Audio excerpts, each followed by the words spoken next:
This is Tristan's Trains here. Today we are at Strasburg, Pennsylvania, and we wanted to just do a little video of us coming from Strasburg all the way to Paradise. Enjoy the video, fans.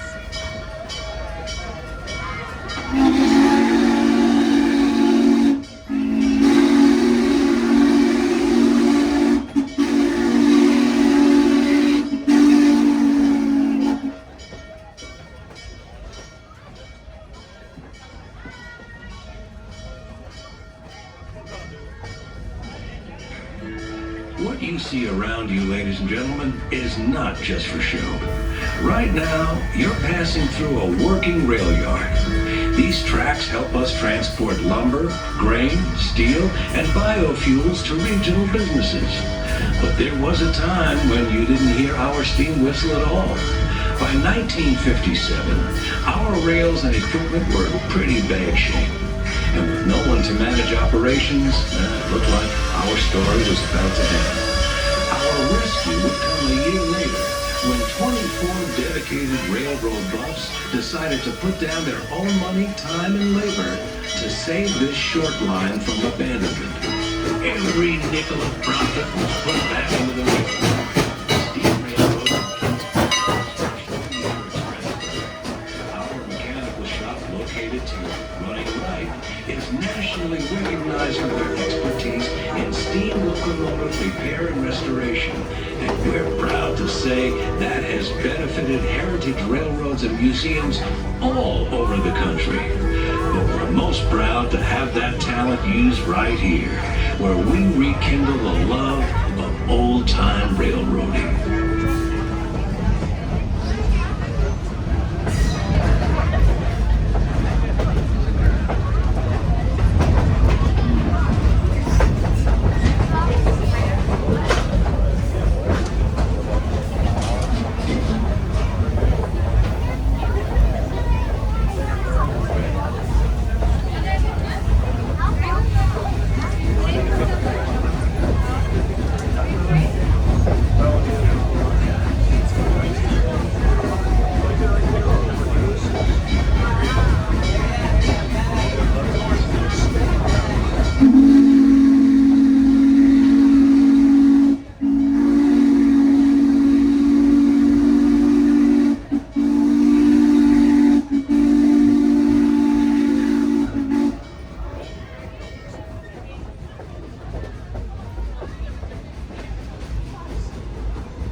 You're about to embark on a passage that has been shared by more than 8 generations of travelers.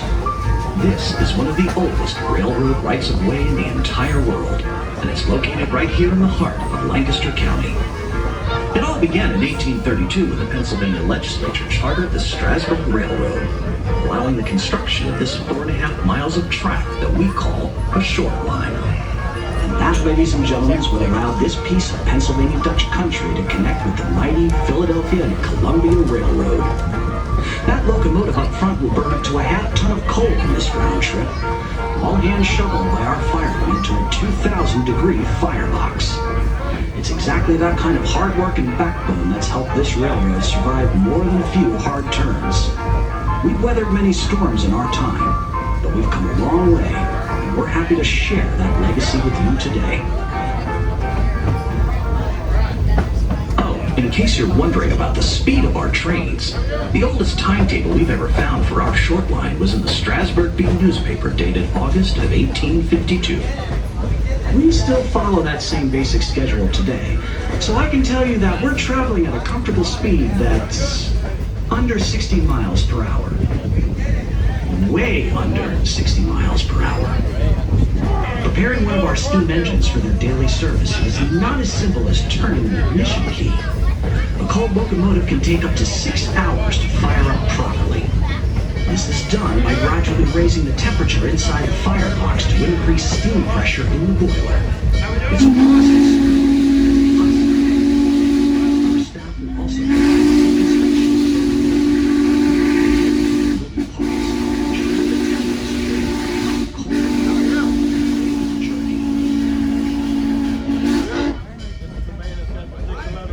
I see them all over here a lot of times. Yeah.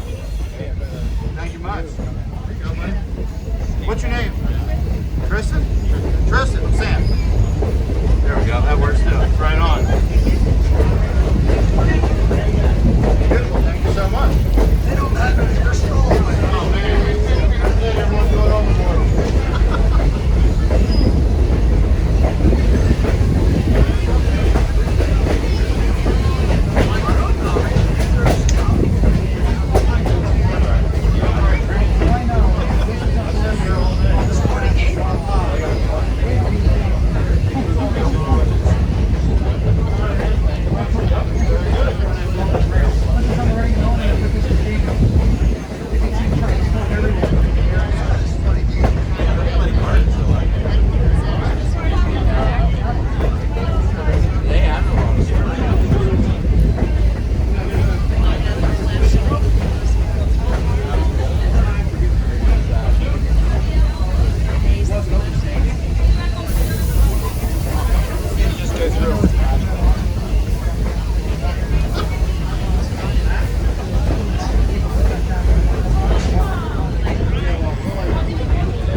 Tell you that I sure do.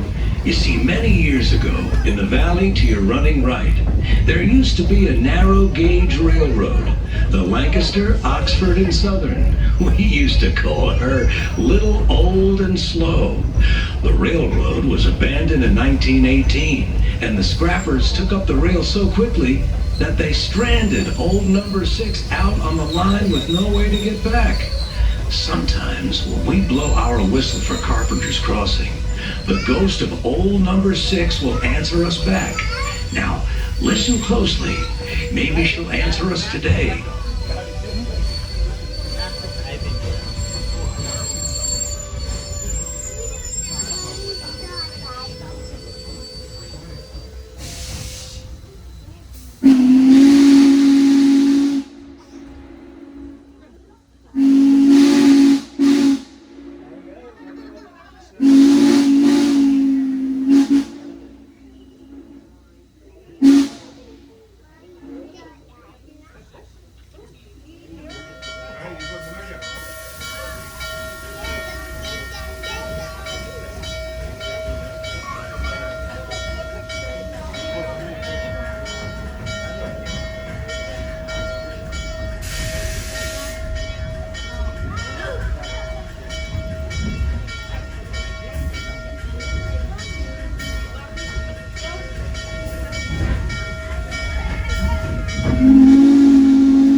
Ghostly visitors aside, at the top of the hill to your running left is Carpenter's Graveyard, one of Lancaster County's oldest cemeteries.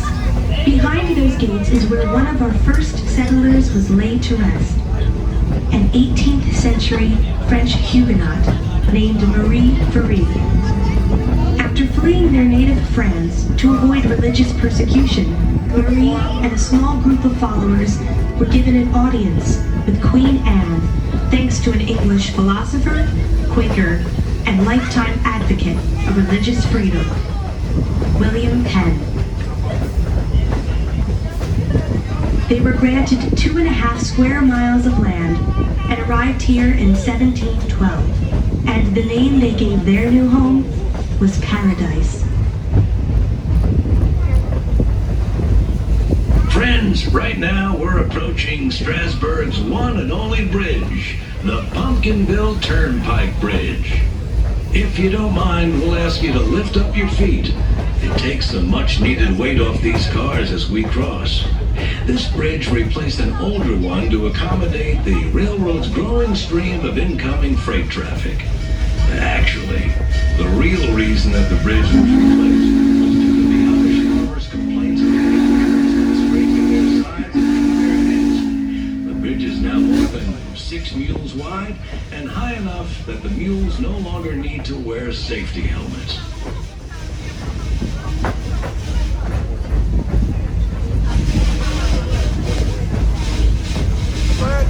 We're all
We are now approaching Lemon Place.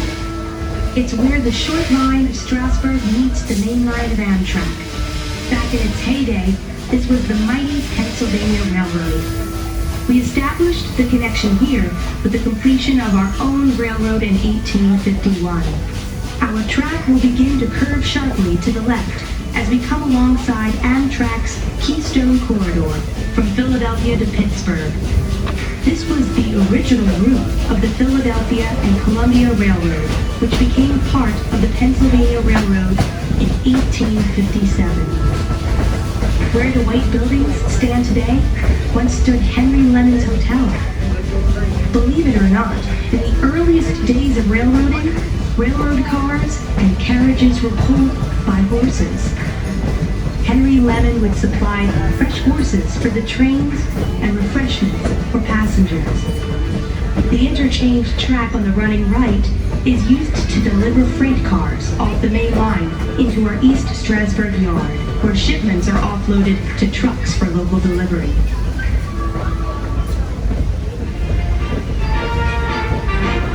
The most famous delivery to come through Lemon Place arrived on February 22nd, 1861, when President-elect Abraham Lincoln made a short stop in Lancaster County on the way to his Washington inauguration. Thousands gathered around these tracks just to see a glimpse of Mr. Lincoln, who stepped out, faced the crowd, and said, I've come to see you and let you see me. I believe I have the better of the bargain. The crowd was equally enthusiastic to see Mary Todd Lincoln. When she stepped out and stood beside her much taller husband, Lincoln eloquently quipped, We just arrived at Now you can paradise. see